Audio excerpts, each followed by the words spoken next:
pour la nuit. Je chanterai pendant des heures. Lucas, pourquoi vous êtes là aujourd'hui?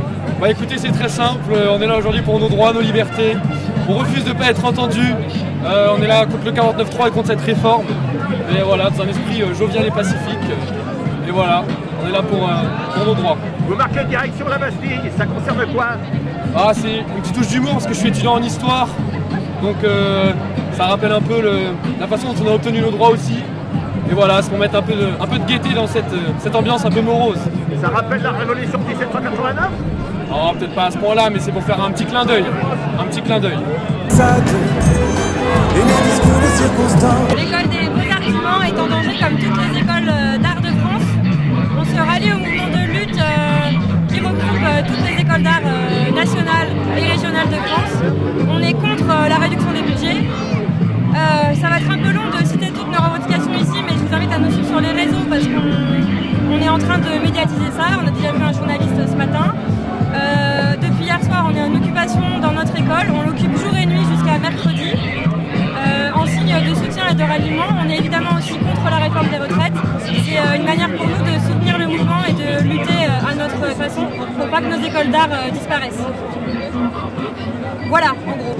Eh bien d'abord parce que moi je veux que les jeunes puissent profiter d'une retraite pleine et entière à 60 ans, parce que moi je suis pour la retraite à 60 ans. Et aussi pour des raisons économiques. Et puis parce que on a un président qui ne comprend rien, qui ne connaît pas du tout les difficultés qu'on peut avoir dans les bases populaires. Voilà pourquoi je suis là. Et je représente une association qui lutte aussi pour la paix et la solidarité. Donc je suis aussi internationaliste, solidaire avec tous les peuples qui sont en lutte actuellement. Qu'est-ce que vous pensez de sa conférence d'hier midi? Écoutez, je pense qu'il est toujours au-dessus de la mêlée, qu'il ne comprend rien. Il prétend qu'on n'a pas cherché à discuter avec lui, alors que depuis le début, les syndicats voudraient le rencontrer pour faire des propositions. Parce que pour la retraite, il y a de l'argent. Hein. Il suffirait de taxer les gros profits. Hein, et même si, par exemple, le salaire des femmes était égal à celui des hommes, ça apporterait 5 millions dans les caisses de la retraite.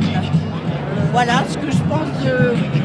sur l'intervention, j'en pense rien parce que franchement, je vous dis, j'ai écouté d'une oreille distraite. Je pensais bien que de toute façon, il ne nous apprendrait rien. Hein. Il ne changerait pas de son fusil d'épaule de toute façon.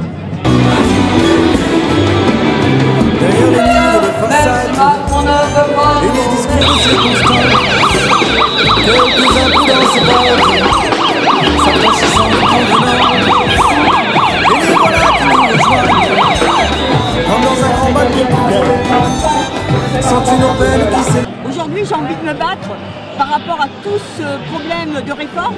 Et aujourd'hui, c'est la goutte qui fait déborder le vase, parce qu'en fait, il y a la réforme, il y a l'inflation, c'est tout un ensemble. Et aujourd'hui, je me bats aussi pour les enfants, toutes ces générations qui vont venir et qui vont en chier dans quelques années. Vous en avez un peu ras-le-bal de tout ça? Tout à fait, monsieur. Autre chose à rajouter? Non, je trouve qu'aujourd'hui, notre président n'est pas à la hauteur de sa tâche, puisqu'il n'écoute pas le peuple. Et alors qu'aujourd'hui, il y a quand même 85-87% des gens qui sont contre cette réforme. Et je veux dire, c'est pas anodin quand même. Et aujourd'hui, c'est dommage qu'ils ne sachent pas écouter le peuple. Aujourd'hui, je me bats pour mes enfants, mes petits-enfants. Et comme je me suis battue toute ma vie, ça fait 40 ans que je me bats. Et aujourd'hui, Macron, il a fait déborder le vase.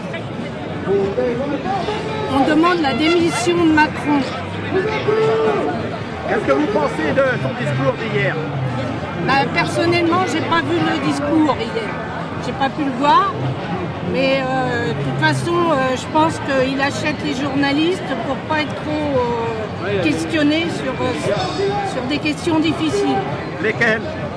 À propos du 49.3, et il parle pas trop de la retraite, il n'est pas sur le tas. Il faudrait qu'il vienne un peu dans les entreprises pour se rendre compte sur les chantiers, etc. Mais vous n'avez pas l'impression que s'ils venaient dans les entreprises, celles-ci feraient faillite quand on les voit gérer la France, on se demande. Ah bah c'est sûr, hein.